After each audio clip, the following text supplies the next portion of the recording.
नमस्कार विद्यार्थियों।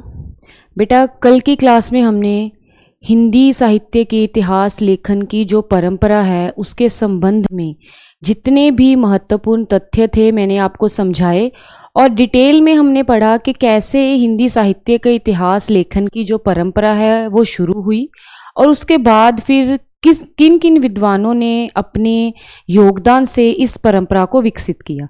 जैसे कि प्रथम कौन से लेखक थे, कौन से विद्वान थे जिन्होंने लिखा और फिर कैसे ये विकसित हुआ, आचार्य रामचंद्र शुक्ल जी का इसमें क्या योगदान है, काल विभाजन के बारे में हमने पढ़ा और नामकरण के बारे में भी पढ़ा।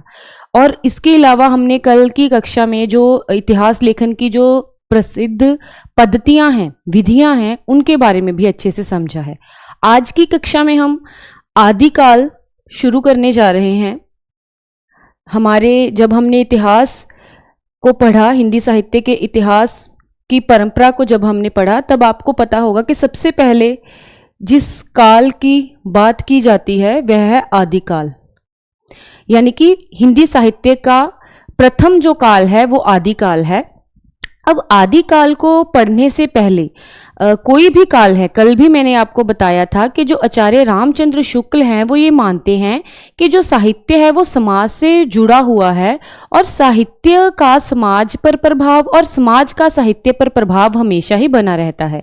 जब भी किसी काल की कुछ परिस्थितियां और प्रवृत्तियां होती हैं, उनका जो लक्षण, उनका जो दृश्य हमें साहित्य में देखने को मिलता है।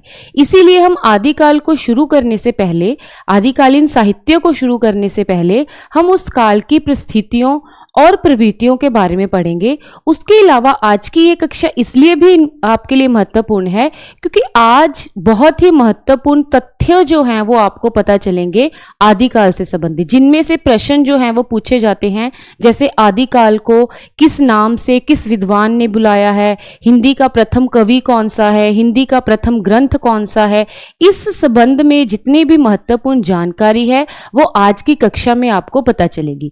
तो हम शुरू करते हैं सबसे पहले आदिकालीन प्रवृत्तियों से और परिस्थितियों से। देखिए, जो परिस्थितियां होती हैं, पहले मैं आपको बता देती हूं कि परिस्थितियां क्या होती हैं। परिस्थितियां होती हैं कि जिस समय उस साहित्य की रचना हुई उस समय जो माहौल था, जो वातावरण था, वो कैसा था। जो परिस्थितियां होती हैं उनको चार भागों में बांटा जाता है। राजनीतिक परिस्थितियां होती हैं, सामाजिक परिस्थितियां होती हैं, धार्मिक परिस्थितियां होती हैं और सांस्कृतिक परिस्थितियां होती हैं। ठीक है, तो अब हम आदिकाल की इन चारों परिस्थितियों के बारे में पढ़ेंगे। उसके बाद हम समझेंगे ये जो कंटेंट है, ये जो मैटर है, आपको समझने के लिए जरूरी है। इनमें से प्रश्न आपको डायरेक्ट नहीं पूछे जाते, पर कई बार आपको ऐसे पूछ लिया जा सकता है कि इनमें से कौन सी आदिकाल की प्रवृत्ति या परिस्थिति नहीं है। तो उसके लिए आपको ये अवधारणा आपकी क्लियर होनी चाहिए कि आदिकाल के समय सामाजिक, राजनीतिक, धार्मिक और सांस्कृतिक जो वातावरण था, परिस्थितियां थी, वो कैसी थी। ठीक है, आचार्य शुक्ल जी के अनुसार आपको पता ही है कि आचार्य शुक्ल जी संवत 1050 विक्रमी से 1375 ईस्वी तक आदिकाल का समय मानते हैं और ज्यादातर जो विद्वान हैं वो इसी मत के साथ सहमत भी हैं। वैसे तो अलग अलग जो विद्वान हैं, क्योंकि आचार्य रामचंद्र शुक्ल ने अपभ्रंश साहित्य को आदिकालीन साहित्य से अलग करके देखा है, परंतु जो राम कुमार वर्मा हैं उन्होंने अपभ्रंश के साहित्य को भी इसके साथ जोड़ दिया और 8वीं शताब्दी से 8वीं शती से 14वीं शती तक के समय को वो मानते हैं कि आदिकाल का समय है। उन्होंने आगे दो भागों में, ये आगे जब हम बात करेंगे रामकुमार वर्मा जी के नामकरण के बारे में कि उन्होंने आदिकाल को कौन सा नाम दिया है, तो तब भी मैं आपको बताऊंगी कि इन्होंने 8वीं शती से 14वीं शती तक के जो समय को माना है कि आदिकाल का समय था। तो इस समय, अब हम इतिहास में इस समय क्या क्या घटनाएं हो रही थी, राजनीतिक तौर पे या धार्मिक तौर पे या सामाजिक तौर पे, उन सभी चीजों का अब हम अध्ययन करेंगे। तो सबसे पहले हम राजनीतिक परिस्थितियों की बात करते हैं। देखिए, राजनीतिक परिस्थितियों को जब हम देखते हैं, राजनीतिक परिस्थितियों का संबंध होता है राज्य से, राजा से, उस समय किसका शासन था। तो हर्षवर्धन की जो मृत्यु थी वो हो गई थी संवत, देखिए ये समय को आप ध्यान रखना है आपने, यहाँ पे देखिए समय और यहाँ पे भी समय, मतलब लगभग जब हर्षवर्धन की मृत्यु के बाद का जो साहित्य है, हर्षवर्धन को आप जानते होंगे, अगर आपने साहित्य को पढ़ा है तो आपको पता होगा कि हर्षवर्धन हिंदू राजाओं में सबसे महान राजा माना जाता है उस समय में, कि हर्षवर्धन के समय में जो भारत का साम्राज्य था वो बहुत ही ज्यादा विस्तृत था। पर उसके बाद जो उसके जो संतान थी, उसके जो उत्तराधिकारी थे, उन्होंने उस तरीके से भारत के जो शासन को नहीं संभाल पाए और मुगलों के आक्रमण होने लग गए उसके बाद, और सारा जो भारत का विशाल एक साम्राज्य था वो छोटे छोटे राज्यों में बट गया, क्योंकि मुसलमान आक्रमण कर रहे थे, हर्षवर्धन के उत्तराधिकारी थे जो वो अपने शासन को संभालने में समर्थ नहीं थे। इसीलिए उस समय राजनीतिक जो परिस्थितियां थी वो क्या थी, उथल पुथल थी। उसमें जो साम्राज्य थे वो नष्ट हो रहे थे, नए राजाए बन रहे थे, मुगल शासन उस समय हमारे भारत में मुगलों का आगमन हो रहा था। तो इसीलिए जो हमारा ये समय था वो क्या था, भारत खंड खंड हो रहा था, राज्यों में विभक्त हो रहा था, छोटे छोटे राज्यों में वो टूट रहा था। उसके बाद आपको पता ही है महमूद गजनबी ने 10वीं शताब्दी में और मोहम्मद गौरी ने 12वीं शताब्दी में जो भारत पे आक्रमण किया, उस समय भी ये बहुत से जो राजा थे, जो हिंदू राजा थे, उनको उसने उनके पद से पदक्रांत कर दिया का अर्थ है अपने पद से वंचित कर दिया। इसीलिए उस समय के जो हिंदू राजा थे वो बहुत ही ज्यादा हिताश और अपने राज्य के लिए संघर्ष कर रहे थे। ये इस प्रकार हम कह सकते हैं कि 8वीं से जो 14वीं शती का जो समय है वो क्या था, युद्ध, संघर्ष, अशांति से ग्रस्त रहा है। अगर आप देखोगे, हमने कल भी बात की थी कि जो हजारी प्रसाद द्विवेदी हैं, उन्होंने तो ये कहा ही है कि इस काल का जो आदिकाल का जो साहित्य है वो युद्धों की मनस्थिति से पैदा हुआ जो एक साहित्य है। मतलब उस समय का जो वातावरण था, राजनीतिक वातावरण था, उस समय बहुत सारे युद्ध हो रहे थे। इसीलिए उस समय के लोगों की जो मनस्थिति थी वो क्या थी, अशांत थी और असंतुलित थी। इसीलिए उस काल का जो साहित्य है वो क्या है, युद्धों से और आघातों से जन्मा हुआ एक साहित्य है। उसके बाद हम बात करेंगे धार्मिक परिस्थितियों की। देखिए, धार्मिक परिस्थितियां कि धर्म उस समय कौन से धर्म प्रचलित थे। हिंदू धर्म, जैसे मैंने आपको बताया है कि हिंदू राजा हर्षवर्धन के बाद जो उसके उत्तराधिकारी थे वो उसके जो उसकी साम्राज्य था, भारत को उसने जैसे विशाल एक देश के रूप में विकसित किया था, उसको वो संभालने के योग्य नहीं थे। इसीलिए जो मुसलमानों ने आक्रमण करके भारत का जो साम्राज्य था उसको छोटे छोटे राज्यों में विभक्त कर दिया और छोटे छोटे राज्यों में मुसलमान जो राजा थे वो राज करने लगे। इसीलिए जो धार्मिक अलग अलग मतांतर का अर्थ है कि धार्मिक पक्ष से भी अलग अलग धर्मों के, अलग अलग संप्रदायों के जो लोग थे उस समय समाज में थे। अलग अलग धर्म थे, हिंदू धर्म और मुस्लिम धर्म तो था ही, उसके अलावा भी बहुत से छोटे छोटे धर्म, बहुत से मतांतर उस समय चल रहे थे। अगर हम इस दृष्टि से देखें, अगर हम प्रमुख धर्मों की या कौन से जो प्रमुख संप्रदाय उस समय चल रहे थे, तो 3 संप्रदाय उस समय प्रमुख थे, सिद्ध संप्रदाय, नाथ संप्रदाय और जैन संप्रदाय। ठीक है जी। ये जो साहित्य है, जब आपको सिलेबस में मैंने बताया था आदिकालीन साहित्य के अंतर हम सिद्ध साहित्य, नाथ साहित्य, जैन साहित्य ये भी पढ़ेंगे। तो इससे हमें पता चलता है कि उस समय ये सिद्ध साहित्य, अब अगर आप हजारी प्रसाद द्विवेदी जी का हिंदी साहित्य की भूमिका ग्रंथ पढ़ोगे तो उसमें उन्होंने पूरा समझाया हुआ है कि किस प्रकार पहले वैदिक संस्कृति थी, फिर उसके बाद वैदिक संस्कृति का में जो बुराइयां आ गई और फिर बौद्ध धर्म आया, फिर बौद्ध धर्म में भी बुराइयां आ गई, फिर उसके बाद सिद्ध हुए, सिद्ध थे जो वो बौद्धों से ही निकले थे और नाथ जो थे वो सिद्धों से निकले थे। इनका विकास था वो इस प्रकार से ही चला था, पहले सिद्ध हुए फिर नाथ हुए। ठीक है। तो जैन धर्म एक अलग शाखा है, ये आपको दार्शनिक पक्ष को समझने के लिए आप उस बुक में से पढ़ सकते हैं, बहुत ही अच्छे से उन्होंने समझाया है। पर यहां आपको सिर्फ आदिकाल की परिस्थितियों के परिप्रेक्ष्य से संदर्भ से आपको समझने की जरूरत है कि उस समय 3 जो धर्म थे वो ज्यादा प्रसिद्ध थे, जो ज्यादा लोग थे वो इन 3 धर्मों के साथ ही संबंधित थे। सिद्ध संप्रदाय था, नाथ संप्रदाय था और जैन संप्रदाय था। ठीक है जी। तो इस प्रकार हम कह सकते हैं कि जो अशांति का इस समय जनता में क्या था, असंतोष, ये शोभा नहीं है, ये है शोभ। ठीक है। धार्मिक दृष्टि से भी जो लोग थे वो क्या थे, भ्रम से ग्रस्त थे, अंधविश्वास बहुत थे। लोगों को जो सन्यासी थे, जो साधु संत थे, वो अलग अलग प्रकार से, जो ये सिद्ध थे, सिद्धों का भी यही काम था कि वो जनता को तंत्र मंत्र में बांधकर, अंधविश्वासों में बांधकर उनको गुमराह करते थे, भ्रम करते थे और धर्म का जो मूल लक्ष्य है उससे तोड़ लिया गया था जनता को। तो धार्मिक स्थिति से भी अगर हम देखें, धार्मिक पक्ष से भी अगर हम आदिकाल के समय को देखते हैं तो उस समय क्या था, अशांति, असंतोष, क्षोभ और भ्रम से ग्रस्त थे जो लोग थे। उसके बाद हम बात करते हैं सामाजिक परिस्थितियों की।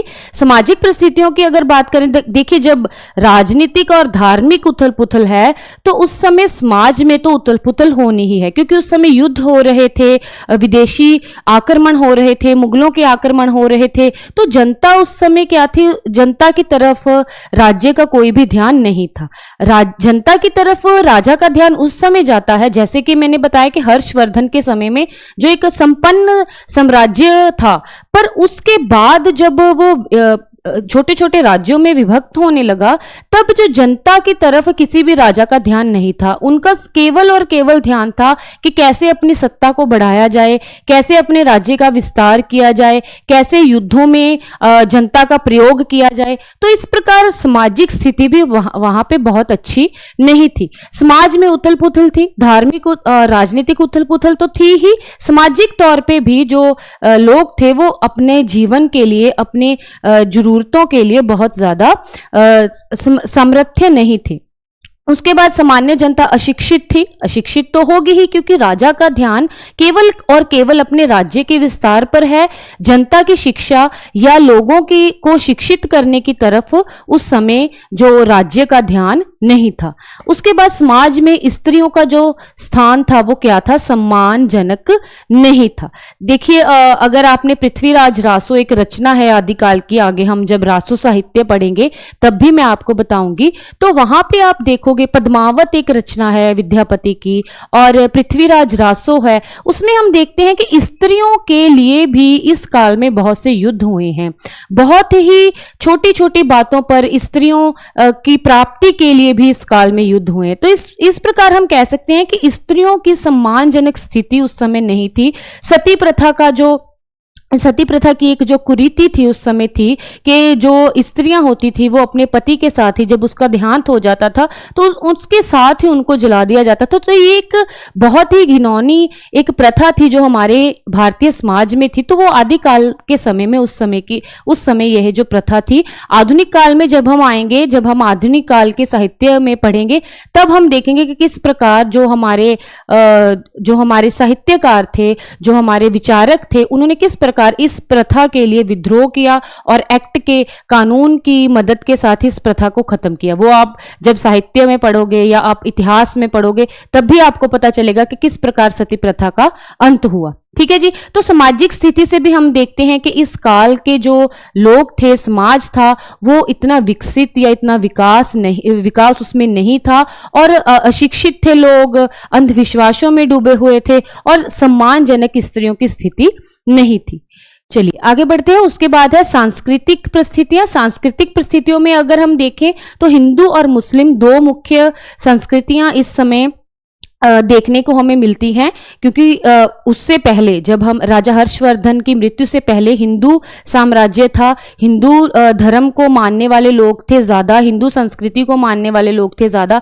फिर जब मुस्लिम आक्रमण हुए, मुस्लिम लोग यहाँ पर आ गए, उन्होंने अपने राज्य स्थापित किए, तो जो लोग थे वो दो संस्कृतियों के संपर्क में आए और उनका आपस में क्या होने लगा, आदान प्रदान होने लगा। जो हिंदू संस्कृति थी वो मुस्लिम संस्कृति से बहुत कुछ सीख रहे थे, और जो मुस्लिम संस्कृति थी वो हिंदू संस्कृति से बहुत कुछ सीख रही थी। तो हम कह सकते हैं कि सांस्कृतिक परिस्थितियों की दृष्टि से यह इस समय क्या कर रहे थे, आदिकाल में मुस्लिम संस्कृति आदिकालीन हिंदू संस्कृति पर अनेक प्रकार के जो साहित्य के क्षेत्र में, संगीत के क्षेत्र में, कला के क्षेत्र में बहुत से आदान प्रदान उनमें चल रहे थे। उनका प्रभाव हमें साहित्य में भी देखने को मिलता है।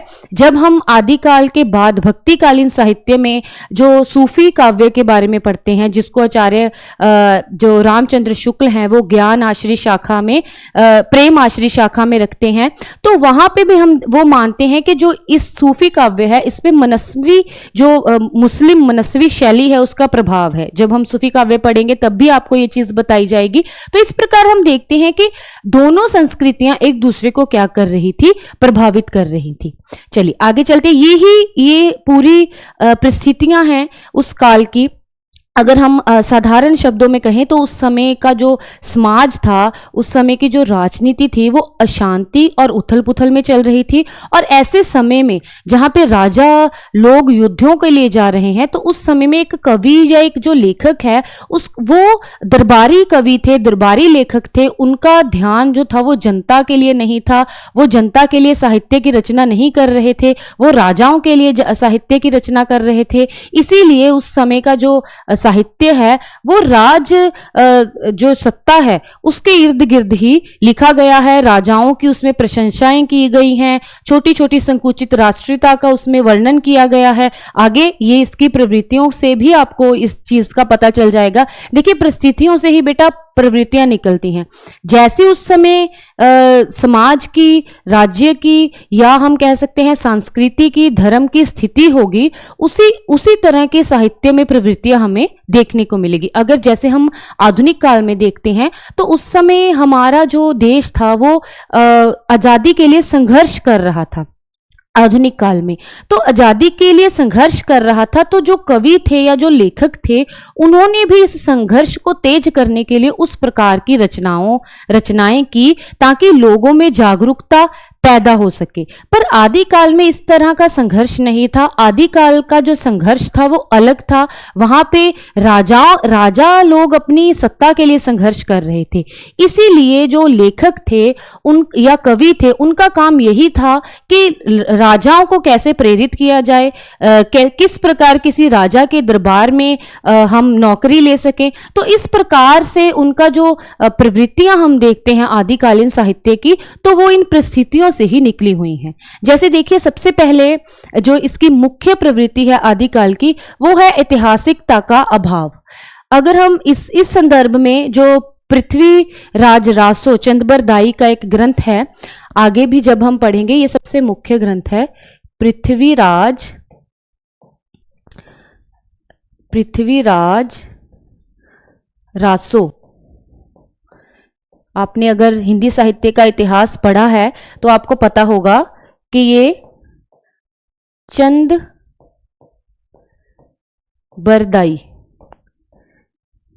जब हम आचार्य रामचंद्र शुक्ल जी के इतिहास में देखते हैं तो उन्होंने सबसे पहले इसी ग्रंथ की बात की है।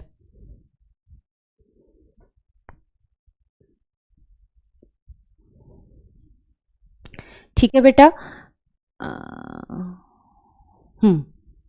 चंदबरदाई, ठीक है जी। चलो, पृथ्वीराज रासो जी की रचना है, पृथ्वीराज रासो रचना है चंदबरदाई की। और इसमें इसको लेकर बहुत से जो विद्वान हैं वो ये मानते हैं कि यह जो रचना है ये अप्रमाणिक रचना है। अप्रमाणिक रचना से क्या इसका अर्थ है, वो ये है कि पृथ्वीराज रासो में जो तथ्य दिए गए हैं वो इतिहास की दृष्टि से सही नहीं है। जैसे पृथ्वीराज रासो नाम से ही आपको पता चल रहा होगा कि जो पृथ्वीराज चौहान हैं उनके जीवन, युद्धों का वर्णन इसमें किया गया है कि उन्होंने गौरी से कब युद्ध किया, उन्होंने क्या क्या उनकी उपलब्धियां थी, कैसा उनका राज्य था। तो वो सारा वर्णन इस पृथ्वीराज रासो में किया गया है। तो चंदबरदाई जो थे वो दरबारी कवि थे पृथ्वीराज चौहान के। तो उन्होंने इसमें ऐतिहासिकता को नहीं माना। उन्होंने केवल और केवल अपने आश्रयदाता मतलब पृथ्वीराज चौहान को, अपने राजा को खुश करने के लिए इस अपनी इस साहित्य की रचना की है। तो इसीलिए इसमें ऐतिहासिकता का क्या है, अभाव है। तो बहुत से जो लोग विद्वान हैं वो इसको कुछ तो प्रमाणिक मानते हैं, कुछ इसको अप्रमाणिक मानते हैं और कुछ इसको अर्ध प्रमाणिक मानते हैं। ये जब हम पृथ्वीराज चौहान के जो साहित्य में पृथ्वीराज रासो के बारे में पढ़ेंगे या चंदबरदाई के बारे में पढ़ेंगे तब भी आपको ये चीज बताई जाएगी कि कौन से विद्वान जो हैं वो इसको प्रमाणिक मानते हैं, कौन है जो वो इसको अर्ध प्रमाणिक मानते हैं और जो कौन है इसको अप्रमाणिक मानते हैं। ठीक है जी। उसके बाद संकुचित राष्ट्रीयता थी इस काल में। संकुचित राष्ट्रीयता मैंने आपको पहले ही बता दिया था कि विभक्त हो गया था। जो पूरा भारत था पहले एक देश के रूप में जिस प्रकार हर्षवर्धन ने उसको जोड़कर रखा था, पर मुसलमानों के आक्रमण से वो छोटे छोटे राज्यों में बांट गया। और जब छोटे छोटे राज्यों में बंट गया तो हर राजा ये चाहता था कि केवल और केवल मेरे राज्य का ही विस्तार हो, केवल और केवल मेरे राज्य में ही समृद्धि हो। तो आपस में वो क्या थे, युद्ध करते रहते थे ताकि वो दूसरे राजा के राज्य को जीतकर अपने राज्य में शामिल कर सके। तो उस समय की जो राष्ट्रीयता की भावना थी, राष्ट्रीयता की भावना तो थी, जो कवि हैं उनके साहित्य में राष्ट्रीयता की भावना तो दिखाई पड़ती है, परंतु वो एक व्यापक राष्ट्रीयता की भावना नहीं है, वो संकुचित है, केवल अपने राज्य तक ही सीमित है। आश्रयदाताओं की प्रशंसा मैंने जैसे आपको पहले भी बताया है कि पृथ्वीराज चौहान का जो कवि था, दरबारी कवि था, मित्र था, सखा था, चंदबरदाई, उसने पृथ्वीराज रासो की रचना की है वो केवल और केवल अपने आश्रयदाता को, अपने राजा को प्रसन्न करने के लिए की है।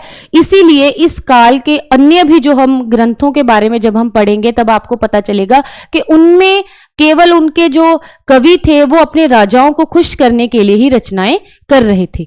डिंगल और पिंगल भाषा का प्रयोग। अब यहां पे एक चीज बहुत महत्वपूर्ण है जो आपको पता होनी चाहिए।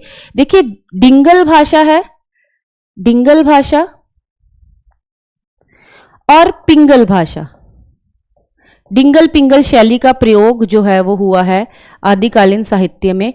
क्या है ये डिंगल और क्या है ये पिंगल, कई बार इसमें से भी आपको प्रश्न जो है वो पूछ लिया जाता है।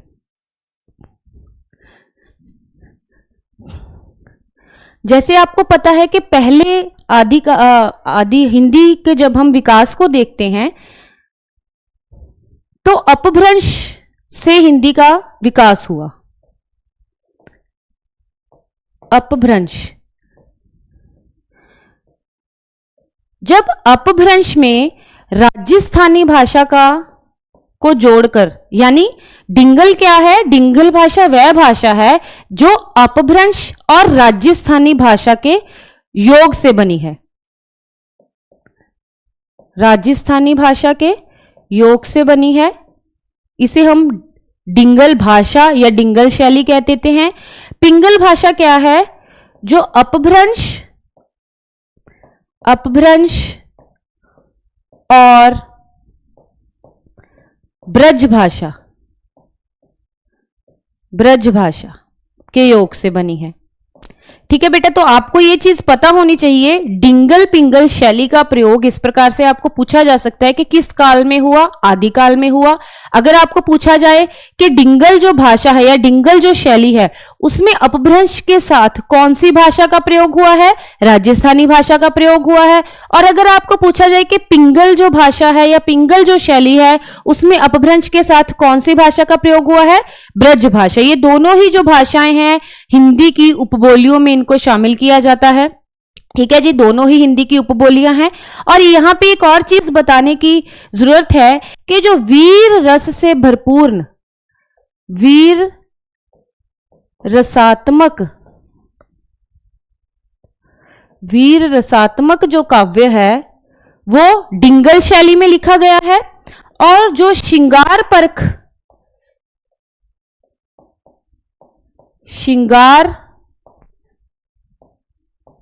परक जो काव्य है, श्रृंगार परक, वो पिंगल शैली में लिखा गया है। ये यहां पे ये नहीं आएगा, यहाँ पे ठीक है बेटा। तो जो श्रृंगार परक जो काव्य है वो पिंगल शैली में, और वीर रसात्मक जो काव्य है वो यहाँ पे देखिए दो रसों का ज्यादा प्रयोग इस काल में हुआ है, वीर रस का और श्रृंगार रस का। मतलब जो रचनाएं हैं वो दो रसों को ध्यान में रखते हुए, या हम कह सकते हैं कि मुख्य तौर से इन दो ये दो तरह की रचनाएं इस समय हुई हैं, ठीक है जी। सबसे पहले वीर रस, उसके बाद श्रृंगार रस। तो श्रृंगार रस के लिए पिंगल शैली का प्रयोग किया जाता था और वीर रस के लिए डिंगल शैली का प्रयोग किया जाता था। ये जब आप आगे आगे जब हम रचनाएं पढ़ेंगे तब आपको और भी क्लियर हो जाएगा कि डिंगल शैली और पिंगल शैली क्या है। ये आपको यहाँ पे ये चीज समझने की जरूरत है। अगर आपको साधारण तौर पे पूछ लिया जाए कि डिंगल शैली में अपभ्रंश के साथ कौन सी भाषा का प्रयोग है, राजस्थानी का, पिंगल में अपभ्रंश के साथ कौन सी भाषा का प्रयोग है, ब्रज भाषा का, ठीक है। तो ये आपको पता होना चाहिए कि डिंगल और पिंगल शैली क्या है और ये इसमें कौन सी भाषाओं का प्रयोग होता है, ठीक है जी। उसके बाद है अलंकारों का स्वाभाविक समावेश। इस काल में बहुत सारे अलंकारों का, विभिन्न अलंकारों का प्रयोग जो है वो हुआ है। चंदबरदाई का एक जो ग्रंथ हम जिसकी बात हम पहले भी कर रहे थे, पृथ्वीराज रासो की, उसमें भी बहुत से छंदों का प्रयोग जो है वो उसने किया है। सबसे ज्यादा जो या सबसे प्रिय छंद कौन सा है उनका, वो है छप्पे छंद। छप्पे छंद जिसे कवित्त भी कहा जाता है, ठीक है जी। छप्पे छंद जो है वो सबसे प्रिय छंद माना जाता है। चंदबरदाई जी का सबसे ज्यादा छप्पे छंद का प्रयोग है उन्होंने किया है अपने काव्य में, अपने पृथ्वीराज रासों में, ठीक है जी। उसके बाद है विभिन्न छंदों का प्रयोग, ठीक है जी। विभिन्न छंदों का प्रयोग मैंने आपको बताया है कि विभिन्न प्रकार के छंद, छंदों का अजायब घर, पृथ्वीराज रासो की को छंदों का अजायब घर कहा जाता है। क्यों कहा जाता है? क्योंकि उन्होंने अलग अलग छंदों का प्रयोग करते हुए उस काव्य की रचना की है। युद्धों का संजीव वर्णन।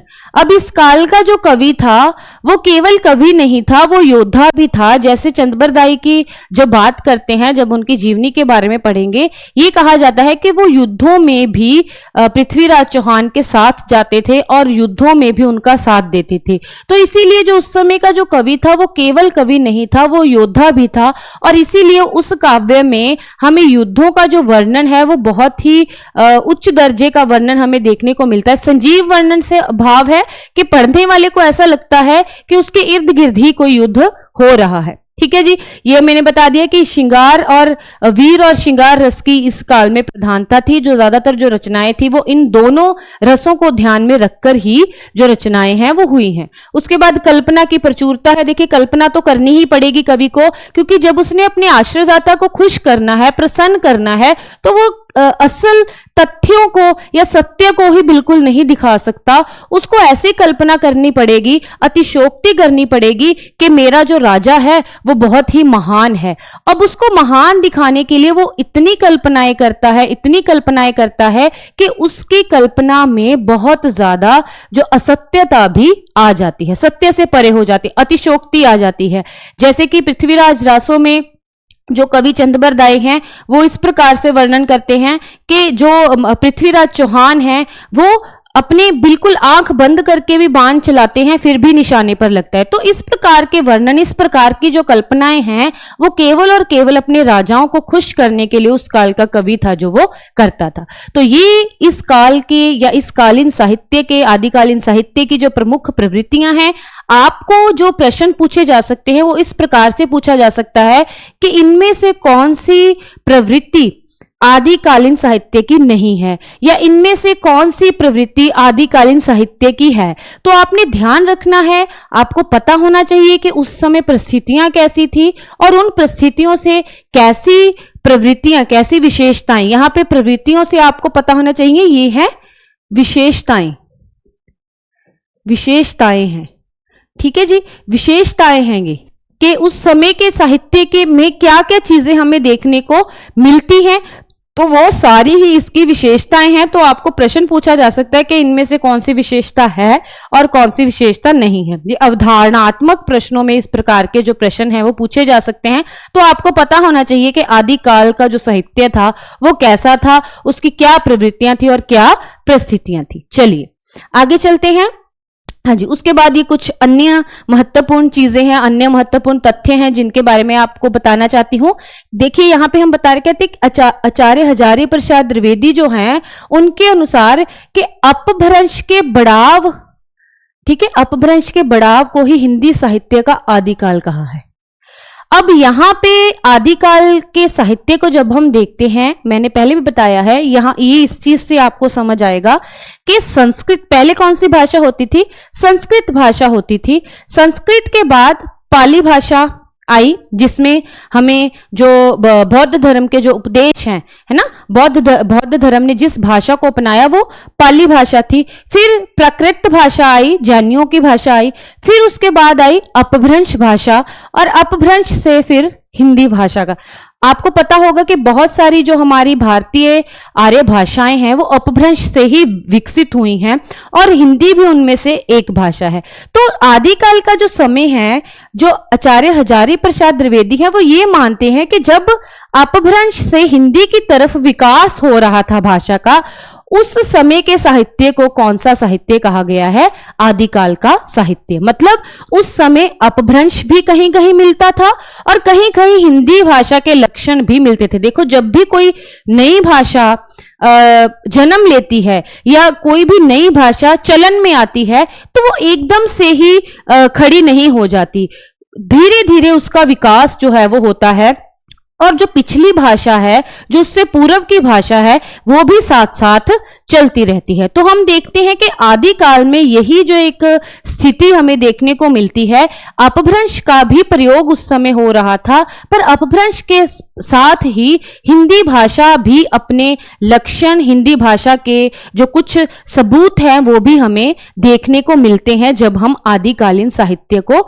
देखते हैं। तो जो हजारी प्रसाद द्विवेदी हैं वो इसी विकास कालीन जो साहित्य को आदिकालीन साहित्य कहते हैं, जब अपभ्रंश से हिंदी की तरफ साहित्य जा रहा था, भाषा जा रही थी, उस समय जिस साहित्य की रचना हुई उसी को ही आदिकालीन साहित्य कहा जाता है। ठीक है जी। तो उत्तर अपभ्रंश, देखिए साहित्य इसीलिए उन्होंने क्या कहा है, जो आदिकाल की सामग्री को उत्तर अपभ्रंश की सभी रचनाओं का समावेश किया है। ठीक है, मतलब उन्होंने अपभ्रंश को उसमें नहीं सम्मिलित किया, अपभ्रंश की जो रचनाएं हैं उनको सम्मिलित नहीं किया। उत्तर मतलब बाद में, जो अपभ्रंश के बाद में जो रचनाएं हुई हैं उनको उन्होंने आदिकालीन साहित्य में सम्मिलित किया है। कल मैंने आपको बताया था, जब हम हजारी प्रसाद द्विवेदी जी के बारे में पढ़ रहे थे, तो उन्होंने अब्दुल रहमान को प्रथम कवि माना है, और उनकी जो रचना है संदेश रासक, उसको ही उन्होंने प्रथम रचना मानते हुए कहा है कि अब्दुल रहमान थे जो वो प्रथम कवि थे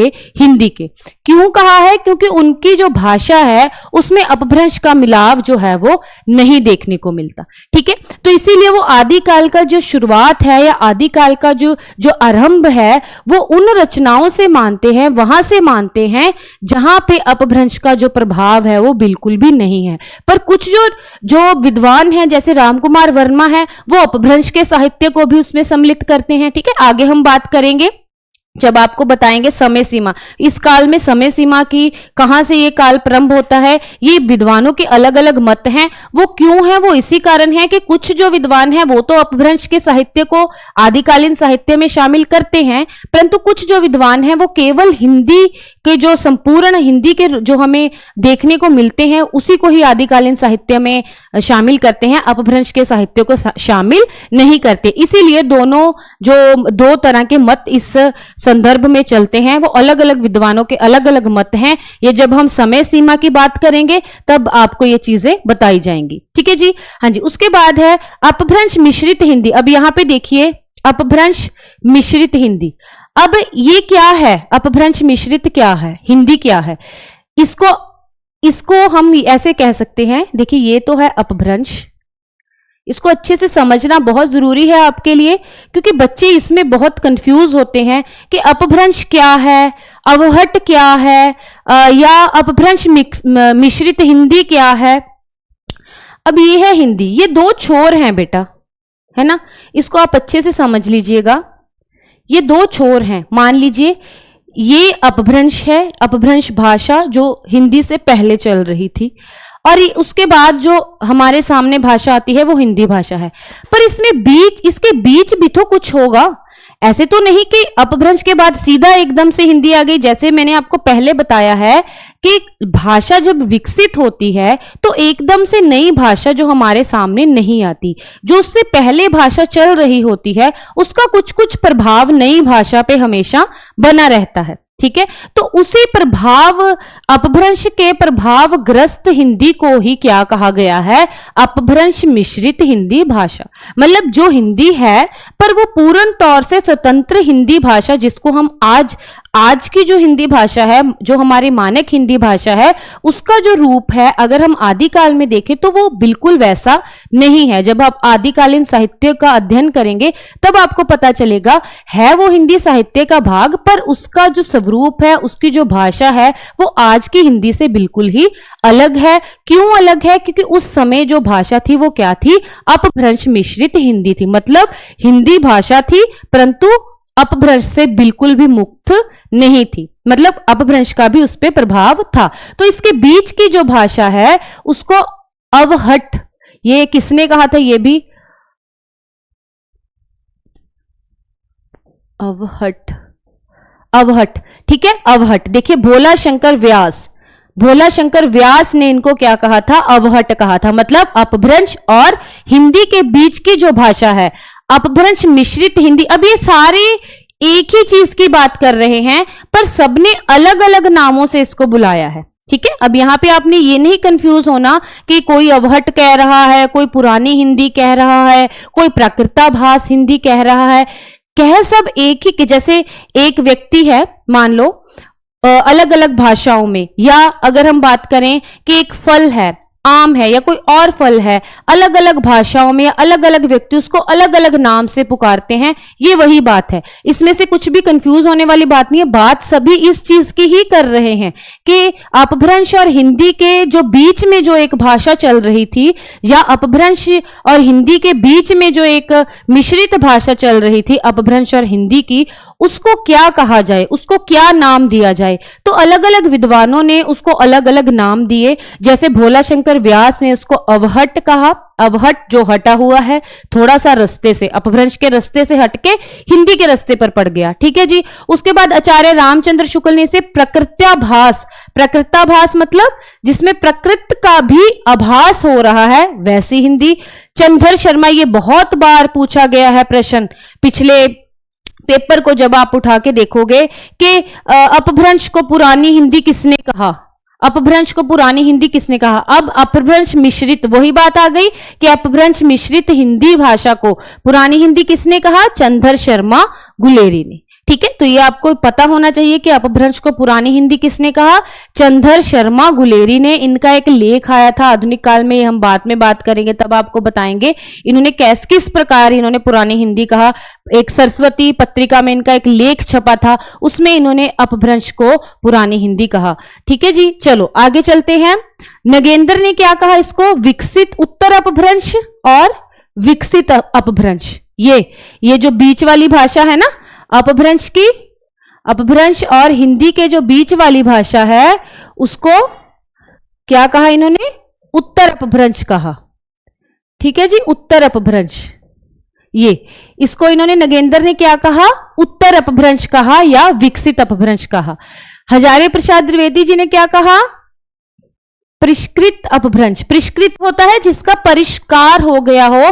परिष्कार करने का अर्थ है सुधार, मतलब अपभ्रंश का सुधरा हुआ रूप, पर वो पूर्ण रूप से अभी हिंदी भाषा नहीं है, उसमें अपभ्रंश का प्रभाव है, उसमें अपभ्रंश उसमें मिक्स हुआ है, मिश्रित हुआ है, तो इसीलिए उसको हिंदी की तरफ वो आ रहा है पर पूर्ण तौर से हिंदी भाषा अभी वो नहीं बना। तो इसीलिए हजारी प्रसाद द्विवेदी जी ने इसको परिष्कृत हिंदी कहा है, मतलब जो सुधर गया है, हिंदी बनने के लिए तैयार हो रहा है। ठीक है जी, तो ये नाम आपको याद रखने हैं जरूर कि किसने क्या कहा। जैसे चंद्र शर्मा गुलेरी जी का जो प्रश्न है वो बहुत बार पिछले पेपरों में पूछा गया है।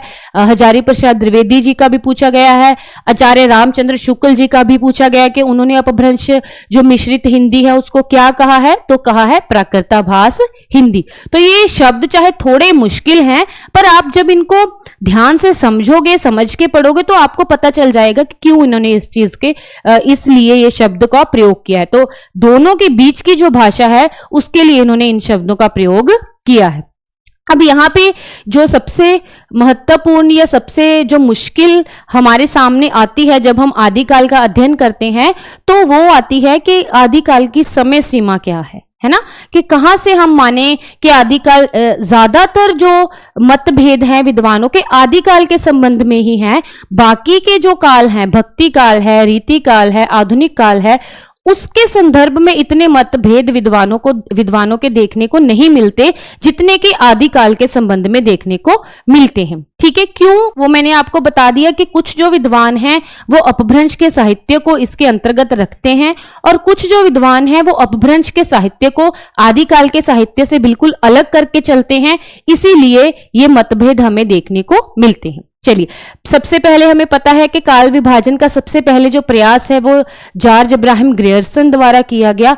तो ग्रियर्सन ने इस काल को चारण काल कहा। पहले तो ये मैं आपको बता देती हूं, आगे भी पढ़ेंगे, ये आपको एक सूची में प्रदान करूंगी अंत में, ताकि आपको और अच्छे से तथ्यों का पता चल जाए, और बार बार रिपीट होने से, बार बार अभ्यास करने से ये तथ्य आपको बहुत अच्छे से याद भी हो जाएंगे। ठीक है जी, तो यहाँ पे ये देखते हैं हम ईस्वी सन में इन्होंने जो काल विभाजन किया था आदिकाल का। अब ये 700 ईस्वी से 1400 ईस्वी तक का जो समय है उसको आदिकाल का समय मानते हैं।